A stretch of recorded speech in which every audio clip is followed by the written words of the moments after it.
شیر اور بھیڑیے کی انوکھی دوستی گہرا جنگل ہمیشہ جنگلی جانوروں کی آوازوں سے گونجتا رہتا تھا، مگر اس جنگل کے وسط میں رہنے والا شیر شیرال اپنی تنہائی سے تنگ آنے لگا تھا۔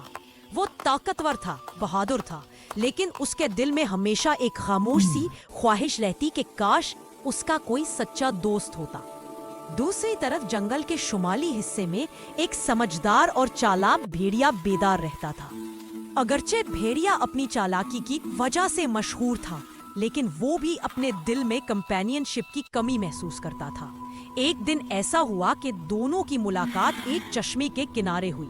شیرال پانی پی رہا تھا کہ اچانک اس نے جھاڑیوں میں کھڑکھڑاہٹ سنی۔ وہ تیار ہو گیا کہ شاید کوئی دشمن ہو، مگر سامنے سے بیدار نکلا۔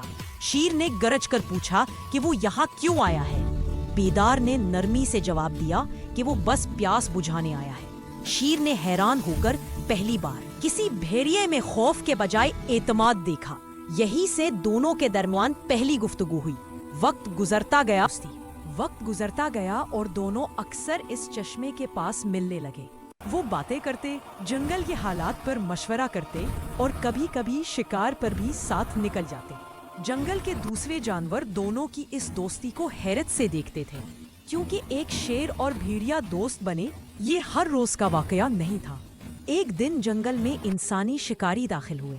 انہوں نے پھندے لگائے، جال بچھائے اور ہر طرف خطرہ پھیل گیا۔ جنگل کے جانور خوفزدہ ہو گئے۔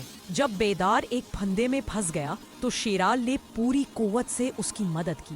وہ زور سے رسیوں کو کھینچتا رہا، اپنے پنجوں سے جال کاٹتا رہا اور بالآخر بیدار آزاد ہو گیا۔ اس کے اگلے دن شکاریوں نے شیرال کو گھیر لیا۔ وہ کم تھے مگر ہتھیاروں سے لیس تھے۔ بیدار نے یہ منظر دیکھا تو فوراً بھیڑیوں کے پورے گروہ کو بلا لایا۔ سب نے مل کر شور مچایا۔ شکاریوں کے گھوڑے بد گئے اور وہ خوفزدہ ہو کر بھاگ نکلے۔ شیر بچ گیا۔ اس واقعے کے بعد شیرال اور بیدار کی دوستی پورے جنگل کی